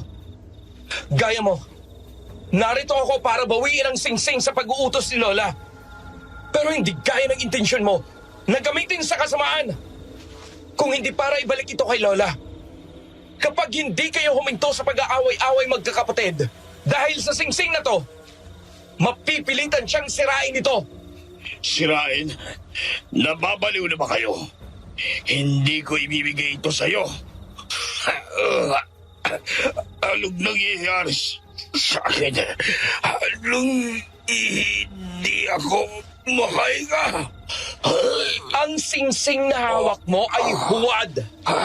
Dahil ang totoong singsing na may itim na diamante ay nasa akin na. Binalik na nila sa akin. Ang hawak mo ay singsing na ang bato ay itim na mutya. At alam mo ang epekto nito. Ang sino mang aswang ang humawak sa itim na mutya ay mamamatay. Hihinto sa pagtibok ang puso mo hanggang sa tuluyan kang malagutan ng hininga. Hayop ka! Napag-utusan lamang ako ni Lola. Ang sino mang mga has na kunin ang singsing na may masamang intensyon ay kailangang mamatay. Lumabag ka sa batas ng ating angkan. Oo, Mga aswang tayo. Ngunit pinagbabawal sa atin ang pumatay at kumain ng tao. Pero anong ginawa mo? Nagpatalo ka sa tukso at kamatayan ng parusa sa sino mang lalabag! Mga walang iya kayo. Nagkatinginan kami ni Louie nang makitang tuluyang namatay si Mang Quinn. Tulala at nabigla pa rin ako sa nalaman ko nang lumingon ako kay Stephen. Pumiti lang naman siya matapos tumingin sa akin. Pasensya ka na sa gulong dinala sa iyo ng singsing na ito. Kailangan ko na itong ibalik sa amin. Para na rin wala namang gulo sa iyo. Huwag kang mag-alala. Yung pinambili mo dito, ibabalik namin. Totoo ba na aswang ka rin gaya niya? Oo. Patawarin mo ako, Bobby. Ako ang aswang na sumugod sa iyo doon sa hotel. Ang akala ko kasi noon na may masamang intensyon ka rin sa singsing. Hanggang sa mas nakilala kita at napatunayan ko na nagkamali ako ng iniisip ko. Si Uncle Kim, ang pumatay doon sa babaeng guest sa hotel, hindi lang yon ang biktima niya. Marami na siyang babaeng pinatay. Noong una, ginagawa niya yon at pumapatay ng mga babaeng may suot na singsing na kamukha nito at kinukuha ang daliri kasama ang singsing. Sa pag-asa na mahahanap niya itong Black Diamond Ring hanggang sa nakatikim siya ng laman ng tao at mula noon ay pumapatay na siya para maitawid ang matinding gutom at uhaw niya. Pero kinukuha niya pa rin ang daliri at singsing ng babae para koleksyon niya. Matagal na siyang pinapasundan sa akin ni Lola. Sa lahat ng anak niya, si Uncle Kin ang pinakamay masamang intensyon sa singsing. Kung siya ang namuno, babaguhin niya ang batas sa pamilya namin at papayagan ang pagkain at pagpatay sa mga tao. Pero ano bang kapangyarihan nitong singsing? Ang totoo, walang kapangyarihan ito, gaya ng inaakala ni Uncle. Itong singsing na ito ay isang simpleng heirloom ng pamilya namin. Ang simbolo nito sa amin ay pamumuno at malawak na impluensya. Respeto at paggalang. Sinabi lang ni Lola na may kapangyarihan ito na sila ang magiging pinakamalakas na aswang para subukan ng mga anak niya. Ang makita kung sino ang totoong may malinis na intensyon. Sino ang handang magsilbi at mamuno sa amin ng taos sa puso na hindi tumitingin sa inaakala nilang kapangyarihan ng singsing. At kung sino ang sakim. Paano pala nawala yan sa inyo? At napunta sa auction house yung singsing? Naalala mo yung kwento ko sa iyo tungkol sa ex-fiancé ko? Sa akin ito unang pinamana ni Lola. Ibig sabihin ay ako dapat ang mamumuno sa angka namin. Pero nangyayain ako magpakasal ng ex ko. Etong binigay ko sa kanyang singsing. Nagalit si Lola sa akin at binawi sa akin ang pamumuno sa aming angkan. Nang mahuli ko siyang niloloko ako at tumanggi akong makipag-ayos sa kanya, bilang gante, ay binenta niya ang singsing. Huli na nang maalala ko, nakunin yun sa kanya. Nawala na ito. Hinanap ko ang singsing pero nabigo ako. Hanggang sa makalipas ang ilang taon, napag-alaman namin ni Lola na alam na ni Uncle Kin kung nasaan ang singsing. Kaya pinasundan siya ni Lola sa akin. Kaya rin ako pumasok ng bellboy sa hotel dahil nalaman ko na pumasok siyang janitor doon. Hindi niya ako kilala dahil hindi sila close ni Dad. Madali akong nakalapit sa kanya hanggang sa pumasok ka sa eksena. Maraming salamat sa tulong mo, Stephen. Walang anuman, sir. Ngayon, wala namang gugulo sa inyo. Anong plano mo? Babalik na ako sa amin ngayon. Ngayon na nakuha ko na itong singsing.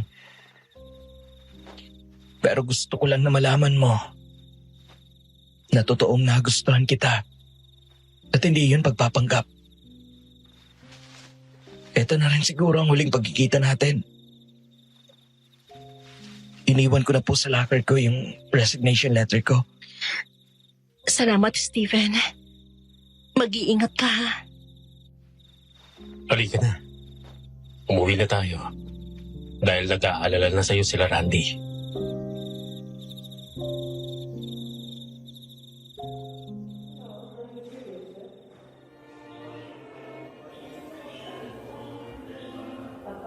Napalingon kaming lahat nang pumasok ang nurse, dala ang aming bagong bundle of joy. Magdadalawang taon na ang lumipas. Kasal na rin kami ni Louie at 3 buwan matapos ang honeymoon namin, hindi inaasahan na mabubuntis agad ako. Given my age, hindi na ako umasa na 100% na makakabuo pa rin kami. Pero eto nga, sa wakas sinanganak ako via cesarean delivery. Nahirapan ako sa pagbubuntis dahil may edad na ako. Pero kanaya pa rin naman at safe kaming mag-ina. Kaya naman tuwang-tuwa ang mga anak namin. Naroon na sa Baguio si Adam at Bea nung isang araw pa. Si Anne na nasa Amerika na nakatira, on the way na pauwi para lang makita ang kapatid niya. Nandito na po ang prinsesa! Hi, anak. Naku, ang mga ate at kuya mo, nag-aagawan. Maraming katulong si Mami mag-aalaga sa'yo. Great job, love. Love, parang kamukha natin siya. Ang ganda-ganda niya. Mana sa'yo. I love you. Thank you dahil ginawa mo ulit akong tatay. Napakasaya ko. Ako rin. I love you too. Matapos magpakasal, dito na kami nanirahan ng tuluyan sa Baguio. Umaakit na lang ang mga anak namin kapag namimiss nila kami. Lalo na ang kapatid nila na talagang spoiled sa atensyon at pagmamahal. Habang tahimik na ang buhay namin, wala naman na akong narinig pa mula kay Stephen sa loob ng 3 taon. Hanggang nitong nakaraang linggo lang, bago ko simulan itong sulat ko sa inyo, aksidente kaming nagkita sa mall. May asawa na rin siya, na alam at tanggap ang tunay niyang pagkatao. Isang bagay ang tinuro sa akin ng pangyayaring yun. Ito ay mag-ingat sa mga bagay na dinadala natin sa ating buhay. Ang maging responsable sa mga binibili natin, lalo na kung hindi ito brand new. Alamin natin mabuti ang history nito. Huwag kayong gumaya sa akin na madaling nadala ng kinang at ganda ng isang bagay na nagdala rin sa akin sa panganib. Kumbaga, I learned my lesson the hard way. Sa isang banda, isa sa natutunan ko sa pamilya ni Stephen, ang kahalagahan na huwag maging sakim. Sa pera man o sa ibang bagay. Dahil maaring ito rin ang magdala sa atin sa kapahamakan. Kayo na mga nakikinig, nakaranas na ba kayo na may nabili kayong isang lumang bagay gaya ng antique? Tapos kung ano-anong nakakatakot ang naranasan nyo dahil doon. Kwento nyo naman sa comment section. Hanggang dito na lamang at maraming salamat po sa inyong pagsubaybay. Nagmamahal, Bobby.